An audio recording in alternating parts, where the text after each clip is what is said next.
Prise, hein. Zhou rejoint Alfa Romeo à la place de Giovinazzi. Quelle surprise! Qui n'en est pas une, évidemment. D'ailleurs, on va lire la réaction de Giovinazzi juste après, là. On va rigoler un peu. Donc, ses concurrents étaient Giovinazzi, Théo Pourchère et Oscar Piastri, pour lequel Frédéric Vasseur avait exprimé un intérêt. Ce dernier, directeur d'Alfa Romeo, aura finalement perdu patience face à Giovinazzi après 3 saisons de progrès, parfois timides. Il n'aura pas voulu lancer Pourchère encore jugé trop jeune. Le Français bénéficiera d'un programme d'essai l'an prochain avec Alfa Romeo. De son côté, Piastri occupera le rôle de pilote de réserve Alpine F1, qui était celui de Zhou cette saison. Zhou est un pilote de l'Académie Alpine depuis 3 ans. Il a enfin concrétisé les attentes placées en lui en juin aux avant-postes en 2021 en Formule 2, notamment face au jeune Oscar Piastri. Si on s'en tient à ce qu'a écrit Alfa Romeo dans son communiqué, Zhou ne sera dans l'équipe qu'en 2022 pour le moment. Ses performances au volant de la future Alfa Romeo C42 seront cruciales pour la suite de son aventure. C'est un plaisir d'accueillir Guan Yu Zhou chez Alfa Romeo, déclare Frédéric Vasseur. C'est un pilote très talentueux, comme l'ont montré ses résultats en F2, et nous sommes impatients d'aider son talent à s'épanouir encore plus en Formule 1. Nous sommes fiers de notre duo de pilotes pour 2022, et nous sommes convaincus que Zhou formera un partenariat très fructueux avec Valtteri. Nous sommes également impatients d'accueillir tous les nouveaux fans chinois qui rejoindront l'équipe. Alfa Romeo est une marque historique qui incarne l'esprit de la Formule 1, et nous ferons tout notre possible pour que l'expérience de notre sport soit favorable à vivre en Chine. Donc Zhou réagit, j'y rêvais dès mon plus jeune âge de monter au plus haut niveau possible dans un sport qui me passionne, et aujourd'hui ce rêve est devenu réalité. C'est un privilège pour moi de commencer ma carrière en F1 avec une équipe emblématique, une équipe qui a amené tant de jeunes talents en Formule 1 dans le passé. Maintenant, le rêve est devenu réalité. Je me sens bien préparé à relever l'immense défi de la Formule 1, le pinacle de mon sport, aux côtés d'un talent de classe mondiale, Valtteri Bottas. Un talent de classe mondiale, carrément, quoi. Je tiens à remercier l'équipe pour cette opportunité l'année prochaine. L'objectif sera d'apprendre autant que possible. Être le tout premier pilote chinois en F1 est une avancée dans l'histoire du sport automobile dans mon pays. Je sais que beaucoup d'espoir reposeront sur moi, et comme toujours, je prendrai ça comme une motivation pour devenir meilleur et accomplir de belles choses. Ah, qu'est-ce que c'est pompeux, oh là là. Alors, Giovinazzi, très énervé contre le choix d'Alfa Romeo de titulariser Zhou.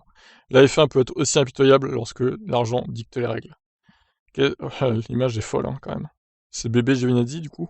Le pilote italien aurait aimé continuer avec Alpha, mais l'équipe de Frédéric Vasseur a choisi Zhou. Et selon Giovinazzi, il n'y a qu'une seule bonne raison. Alors d'ailleurs, il n'y a pas de... C'est pas précisé combien de temps il sera chez Alpha, Zhou. Hein. Il voulait 3 ans, lui, mais je pense pas, du coup. Comme il n'a pas eu le droit à la parole dans les communiqués de l'équipe, il s'exprime via ses réseaux sociaux à chaud. La Formule 1, c'est le talent, la technique, le risque, la vitesse. Mais elle peut aussi être impitoyable lorsque l'argent dicte les règles. Je crois aux petites et grandes victoires obtenues par ses propres moyens. Et il commente la photo qui accompagne son message. C'est ma première photo dans une voiture de F1. La dernière photo n'a pas encore été prise. Ouais, bah, elle le sera à Abu Dhabi, hein, t'inquiète pas. Giovinazzi attaque donc clairement le choix d'Alfa Romeo d'avoir choisi les dizaines de millions de Zhou plutôt que de poursuivre avec lui. 3 derniers Grands Prix de l'équipe en compagnie d'un Kimi Raikkonen qui en a marre pourrait être très sympathique pour Frédéric Vasseur. Ah bah putain, ouais. Oh, l'équipe de bras cassés en cette fin de saison. Même si Raikkonen, bon, il fait encore de bonnes choses hein, quand même. Donc pas l'intérêt trop vite, Kimi pourra encore marquer quelques points d'ici la fin. Alors on va regarder le palmarès de Zhou avant de se quitter quand même. Alors le Wikipédia, comme ça au moins c'est plus clair. Donc il a 22 ans, hein, une naissance en Chine à Shanghai. J'ai pas un tableau là qui résume tout. Voilà, ça c'est mieux. Je préfère les tableaux. Alors, championnat d'Italie de F4 en 2015, deuxième. Championnat d'Allemagne, c'est beaucoup moins bien. 15e, chez Prema, toujours.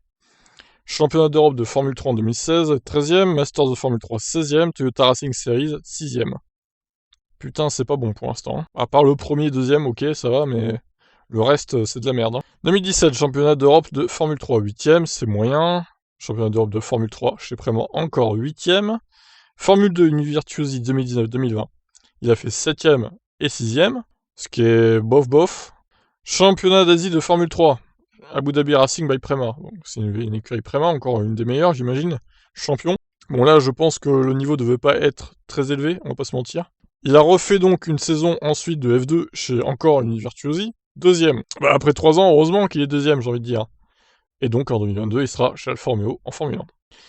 Bon, c'est pas un palmarès qui fait rêver, hein, quand même. Bon, quand je vois Oscar Piastri, qui a 20 ans, qui est 2 ans plus jeune, du coup, regardez ça. Il a fait beaucoup moins de championnats. Hein. Il a commencé en F4, aux Émirats Arabes Unis, 6ème, championnat de Grande-Bretagne de F4, 2ème. Ça, on n'a pas d'infos, là, sur la place. Formule Eurocup Renault, 8ème. Ensuite, il a refait une année donc, champion, Formule 3, champion, et Formule 2, champion. Enfin, un premier, du coup. C'est pas encore fini. Donc voilà, Oscar Piastri aurait mérité plus le baquet, je pense. On peut les voir Pourchère avant de se quitter. Alors Théo Pourchère, qui est donc français, qui a 18 ans, il est encore plus jeune. Tac, tac, tac.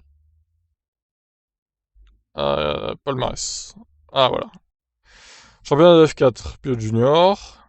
2018, catégorie junior, donc champion. Championnat d'Allemagne de F4, champion. Championnat de F3 chez Hart, deuxième. Championnat de F2, bon, en même temps, il a fait que 4 courses, 26e. Championnat de F2, 2021, 5e. Donc ouais, il était peut-être un peu juste hein, pour cher pour une titularisation en Formule 1. Il va refaire une année en F2, je pense, complète, puis je pense qu'il pourra se battre pour le titre. Donc voilà, bah écoutez, qu'est-ce que vous en pensez du choix de Zhou?